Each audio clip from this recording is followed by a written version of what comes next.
男孩把抓到的野猪刮了毛，放到架子上稍微的熏了一会，拿到街上卖给了附近的村民，他还留了一点送给了照顾过他的老奶奶。上期我们说到，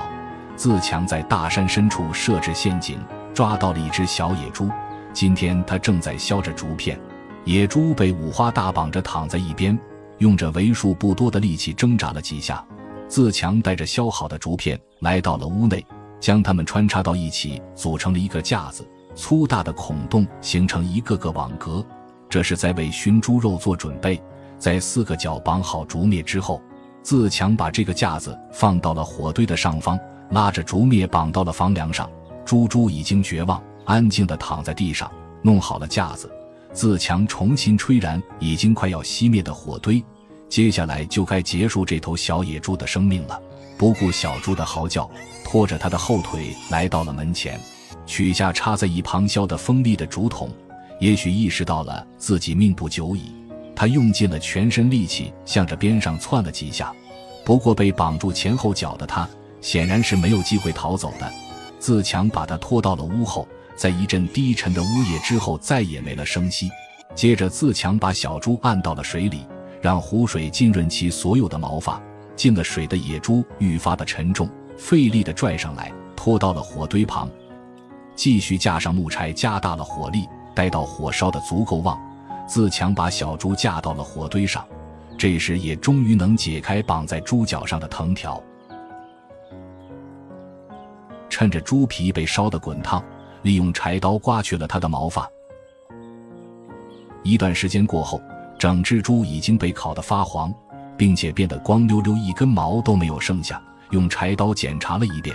自强抬起它来到了竹筏上，放到水里泡了泡，拉上来，再次用柴刀刮去焦黑的部分，直到绝大部分变得白白嫩嫩。自强对着肚子划了下去，按照部位分解成了单独的小块。处理好的猪肉放到了平时摆摊用的塑料布上，至于猪下水是不吃的，丢到了湖里，算是给湖里的鱼加餐了。收拾好所有猪肉，带上为自己制作的烤串，自强提着塑料布来到了屋内，取来大袋的食盐，先撒了点在烤串上，用手涂抹均匀，架在了还有余温的炭火之上，当做今天的午餐。接着给所有的猪肉都抹了一层盐，确保每一块都能腌到后，自强把这些肉放到了架子上。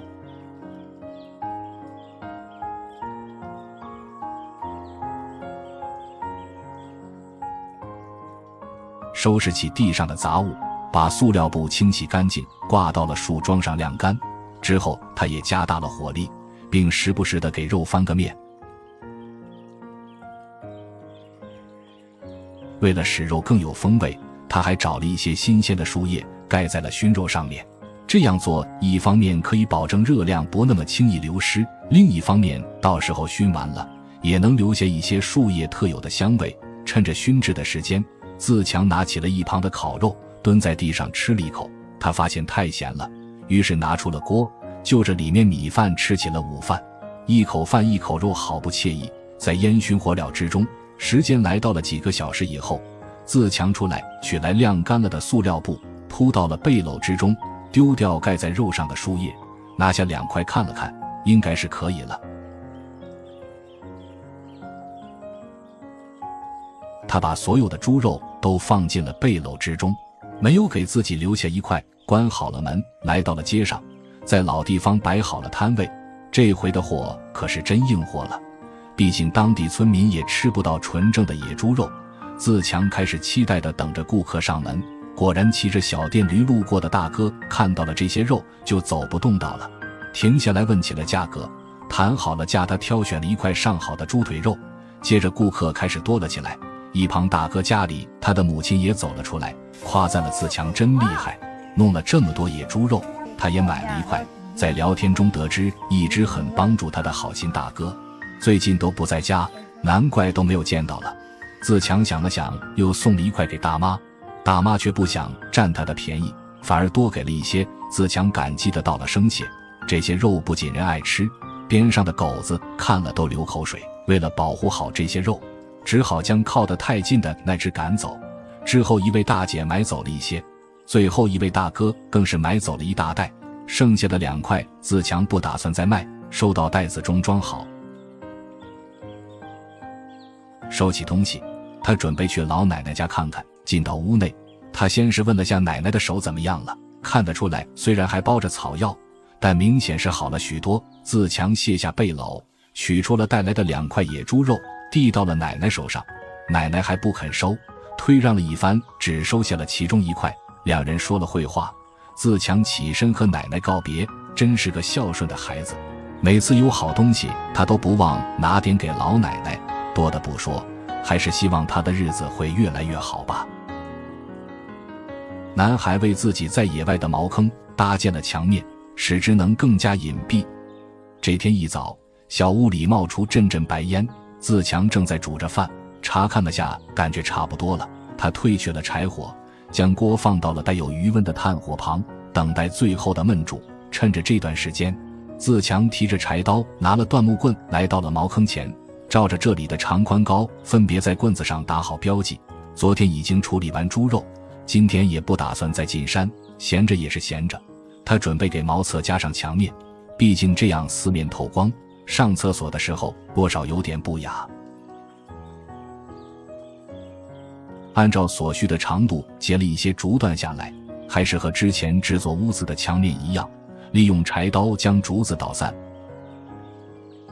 干了有好一会，直到所有的竹筒都处理完成，自强摸了摸饥饿的肚子，是时候先去吃饭了。在湖水中洗干净脸和手，他来到屋内，打开锅盖瞧了瞧已经煮好的米饭，端出了另一个锅，里面是吃剩下的泡面，拿来碗给自己盛了一些饭，把泡面当做了菜，配合着米饭照样吃得狼吞虎咽。对于吃这方面，自强从来都不讲究，只要能吃饱就行。干完了饭，外面也是下过了一场雨，自强抱起被雨水打湿的材料，丢到了茅房里。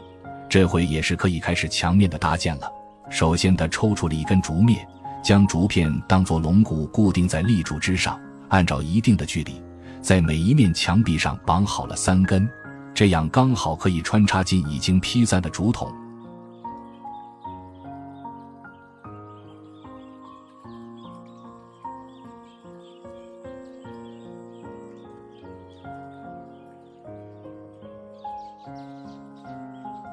因为只是个茅房，所以活要比屋子来的糙一些，看上去并不是那么的整齐，但只要够用就行。一个人在野外也不讲究那么多，其他的墙面也是如法炮制，穿插好后再捆扎牢固。在花费了一些时间之后，围拢了3面墙壁，而对着屋子的这一面还需要留出供自己进出的门户，这也简单，中间加根立柱就能分隔出想要的大小。在给茅厕加上门之前，自强来到了废料堆里，找了个竹筒出来，先放到一边，接着在一旁削了一些竹签出来，这是拿来擦屁股用的，在国内古代相当长一段时间也是用的这种竹签，当时叫做绸，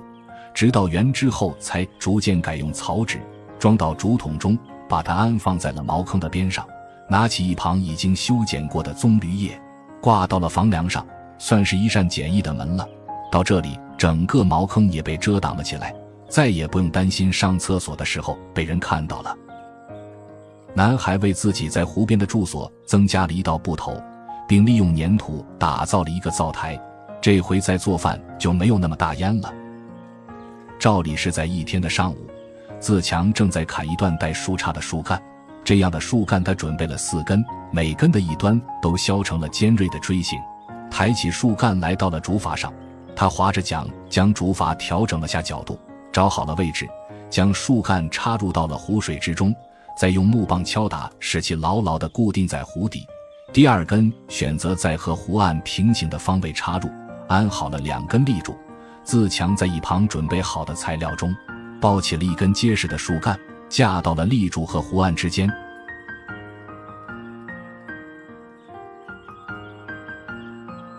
接着就可以放上竹筒作为台面了。不过在这之前，他想了想，还是应该先固定一下这2根横梁，会更加稳妥一些。抽出几根竹篾，绑到了边上恰好存在的老树根上。完成之后，先把竹筒一根根丢到了架子上。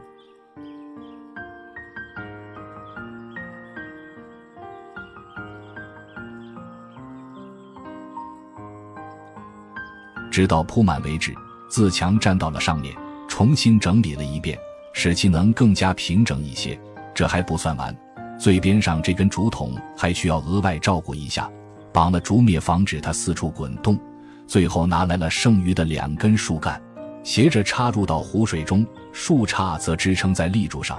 为了不让这个布头摇晃，他也是花了许多心思，蹦了2下确定牢固后，自强带着竹篾回到了屋内，卷成圈之后挂到了墙上，以后可以再用。今天的任务远不止于此，他还要打造一个灶台出来，整天烟熏火燎的感觉也不好受。自强先是拆掉了这几根插在土里的简易锅架，在灰堆上大概比划了一下，他也有了思路，一上来就对墙面动起了手，刨掉了一点土皮。他转身向着树林中走去。当他再次出现，手里抱着一捆绑好的竹筒，还有一些削尖的木棒，准备好了要用得到的材料。自强先是在地里拍进去了4根木棍，规划出炉灶的大小，沿着四周架上2圈短木棒，捆扎牢固后，接着往边上插了竹片进去。看得出来，这是想做一个放粘土的模板出来，成品如同一个箱子一般，待会倒进去，泥土能很好的限制在里面。而这会放进去的这捆竹筒应该就是炉心的位置。又拿起地上2头通的竹筒比划了一下，想必这就是烟囱了。这个结构倒是可行，于是他来到屋外，对着地面猛刨了起来，挖松了足够量的泥土。自强捡起一旁的竹筒，来到了布头上，在壶中取了点水，倒在了刚挖出的泥土上，撸起袖子对着泥土揉搓了起来。可能觉得劲不够大，干脆脱掉了拖鞋，用脚和手配合，想要把这些泥质做成粘土。显然这些水是不够的，只好再舀了一些。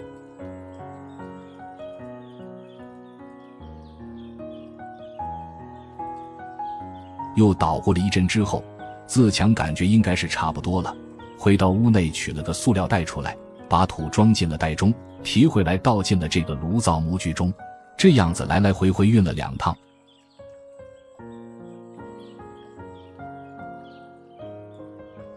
他还需要把泥土捣实了才能进行下一步，而现在半高的时候，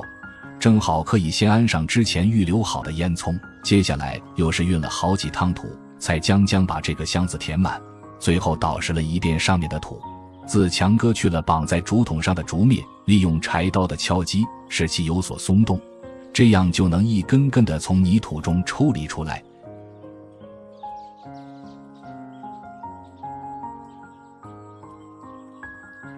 继续拆掉周围1圈的防护，将竹片也逐一拆除。可以看到，现在这个灶台雏形是有了，还缺少必要的进拆孔。不过这不是什么难题，先把看得见的地方拍打平整，之后大概规划出个轮廓，接着就可以用柴刀掏出一个与中间孔洞相连的灶孔。看着弧形的造型还挺像那么回事的。掏好了这洞，自强没有停下，又来到另一边，掏了一个一样的灶孔，直至3个面都掏了个洞为止。这样的设计应该是考虑到能让内部更加通风，有足够多的氧气可以支持柴火燃烧。最后自强拿来了锅放到了上面，沿着锅的底部画了个圈，照着这个轮廓向下挖去了一部分，放上锅就能完美贴合在灶台上，尽量的减少烧出来的烟从缝隙里跑出来。看着大功告成的灶台，他觉得还能再优化一下，于是自强来到屋外，用竹筒打了点水，洒在了妈妈赖赖的表面上，用手细细地抹了一遍，果然变得圆润美观了许多。扫干净散在地上的泥土，随着一缕白烟的冒出，时间也是来到了下午。自强打了锅水放了上去，是时候来烧点吃的，犒劳一下劳累了半天的自己了。顶上还挂着一块熏肉，这回就决定吃它了。水还没开，这样干吃味道也是非常不错。现在自强的小屋已经愈发的完善，虽然小了一些，但完全能满足他日常的生活需求了。男孩在河道里筑起了水坝，并通过拍击水面的方式驱赶鱼群，还真让他抓到了不少鱼。这天清晨，刚下过一场雨，自强就踏上外出的路途，远处的青山还藏在云雾之中。他来到了之前常去的河边，看样子今天是准备抓鱼了。前方是以前流浪的时候住过的大桥底下，不经意瞄了盐水中，居然有条大鱼静静地待在水里。他放下背篓，快步上前扑了过去，不出意外的没有抓到。自强也不气馁，仔细地观察起周围的环境，他发现这里正好是位于浅水区，而且一排散落着好多石块。自强大概比划了下，觉得完全可以在这搭一个水坝出来，到时候把鱼赶到设置好陷阱的缺口里，里面的鱼岂不是任由他抓了？有了想法，自强说干就干，先把原先的位置拆出一个缺口，撸起袖子，来到了河道中央，翻起水下的石头，将这里也组成一道水坝，与边上的连接到一起，彻底封堵好其余的缺口。自强来到岸边位置，继续将这个最大的缺口也给堵上。这时他在这面弧形的水坝最低点处搬开了石块，试图让水都从这里流走。水流一下子变得湍急起来，自强站在水流下方规划了一下，还得在这构筑起一道封闭的石墙，好让跑下来的鱼儿被困在里面。只见他先在稍远处垒了一圈圆形的水坝，接着在水流的两侧也筑起了2道水坝。还好水底的石头取之不尽，完全不需要担心材料的问题。随着它的搭建，一道螺旋形的水湾已然成型。粗大的石块既能保证水能顺利地排出，又能不让大鱼从中溜走，如同迷宫一般。只要进来的鱼就再也别想找到出去的路。整备好了这个捕鱼陷阱，自强穿过桥洞，在岸边捡了一根长竹竿，继续往上游走去。这时我们可以看到前方有一道巨大的水坝，上面应该是一个人工小水库，难怪这底下有大鱼，莫不是上面有人在水库里养鱼，从里面跑出来的吧？自强来到河道中央，挥舞起手中的竹竿，用力地拍击着水面，想要把水中的鱼往下游赶去。果然慌不择路的鱼在湍急的水流中顺流而下，顺利地跑到了陷阱之中。还有一条想要逃跑的，奈何上方水流太急，最终只能和他的同类汇聚到一起，等待自强来抓捕。随着他一路拍打到水坝处，他丢下了杆子，重新用石块把缺口给堵了回去，让河水都从别处流走。接下来就是丰收的时刻，自强沿着水道往里摸去，才到一半就看到了一条大鱼在水里游曳，赶忙上去抓，但是灵活的鱼儿绕过了他，既然抓不住他，还是先把他赶到中间的小水潭再说。眼见着外围已经没有鱼，自强拿起石块把出口堵上，这样在这个狭小的空间里随便摸也能把鱼抓起。果然没几下，第一条大鱼被他逮到了手中，先放到背篓中，顺带带着背篓回到原处，接着抓捕里面的鱼。经过一番激烈的搏斗，没想到给这条大鲶鱼溜了出去。还好自强身手矫健，一把抄起他丢回了水潭中，紧接着来到里面，将他抓起，死死地抱在怀中，丢到了背篓中。这回已经抓了2条，没想到小小的水潭里还有大货，又是一条活蹦乱跳的鲶鱼，同样是跑了出去，最终肯定是逃脱不了自强的手掌心的。随手一摸，还有一条大鲫鱼，真是发财了。要是上面养鱼场的老板知道这个消息，不知道会不会哭。抓起里面所有的鱼，看了一圈，确定没有了。自强背起背篓，沿着桥边的小路向着村里走去。这么多鱼他也吃不完，还是拿到街上去卖了比较好。依旧是在好心大哥他家门前停下，刚准备摆摊，大妈就喊住了他，叫他来自己家门前这来摆。自强听话的来到台阶前，大妈上前搭了把手，帮着自强把鱼拿了出来，一边拿还一边夸自强这么厉害，抓了这么多鱼，摆好了摊，他也买走了一条，算是帮自强来个开门红。这回掏出的钱是张大钞，明显这条鱼值不了那么多钱。自强推辞了下，接过钱对大妈道了声谢，转过头来照顾起其他顾客。在继续卖掉一条大鲶鱼后，一位大哥骑着摩托路过，买走了剩下所有的鱼，本想留下一条自己吃，但这回卖完了就算了，自强收起塑料布，向着自己家里走去。今天又是满载而归的一天。这个男孩也太强了，靠着自制的竹筒陷阱，在田间的小水沟里抓到了不少黄鳝。吃过午饭的自强从小屋里出来，自从安顿好了自己的住处，他也是一门心思想着怎么赚钱。这不，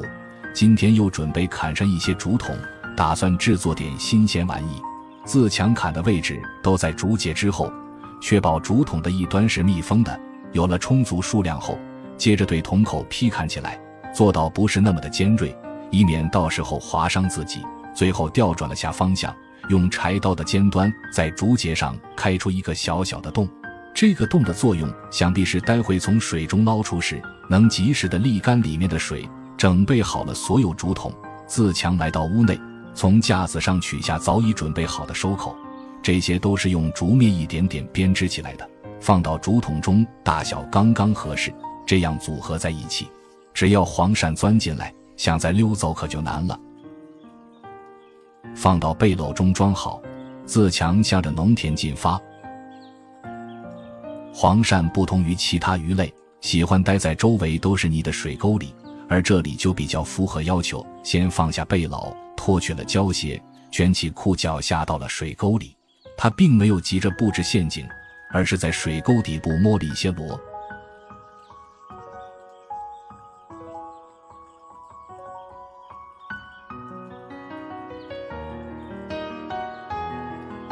不管是蛤蟆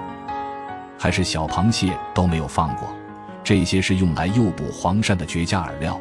捣碎它们是为了能更好地激发出自身的腥味。拿出竹筒，每个里面都塞了一点进去，等会放到水中，味道能顺着水流远远地扩散开。再次下到水沟里，自强找了一些相对隐蔽的点，把竹筒埋了下去。为了不被水流冲走，自强仔细地掏了些淤泥压在上面。我们都知道黄鳝是比较喜欢钻洞的，这些竹筒相当于不仅给黄鳝提供了个家，里面还有免费的食物。哪条黄鳝能经受得住这种诱惑，沿着水沟一路前进，一路安放，逐一放置好一个个竹筒。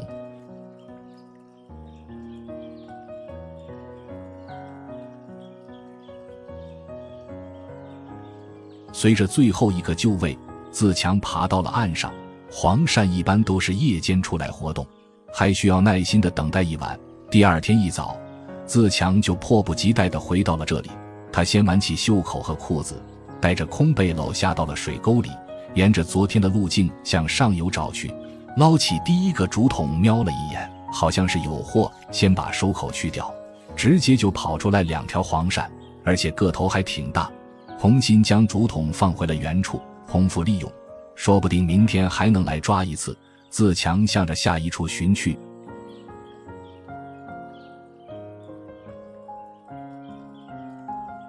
又是倒出来2、3条，接下来的每一根至少有1条，多的倒出来3、4条也不稀奇。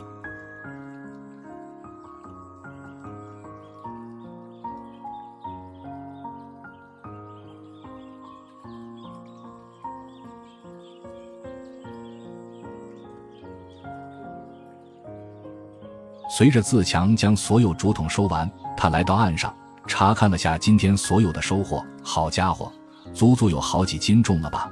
考虑到黄鳝的价值比一般的鱼要高，这些应该能卖不少钱了吧？回到村子，这回他来到了小卖部门口，老是被大妈照顾，感觉有点不好意思，索性换了个地方摆摊。自强拿出塑料袋，差不多3、4条就装成1袋，待会也不用称，直接按多少钱1袋就解决了。这几袋黄鳝应该轻松能卖几10万越南盾。整理好了货物，自强拿出钱袋子，等着顾客上门。没一会，一位骑着摩托的小哥停在了摊位前，一下买走了其中的2袋，收好了钱。附近的村民正在享受悠闲的时光，自强继续等待起来。只剩下这1袋了，倒也不急。果然另一位小哥买走了最后1袋。自强迅速收好东西，转身走进了小卖部。他也没有乱花钱，只要了一个面包，毕竟天天吃米饭，偶尔也需要换换口味。至今他也攒下了不少钱，从他节省的日常生活来看，不知道这些钱最终会花在什么地方。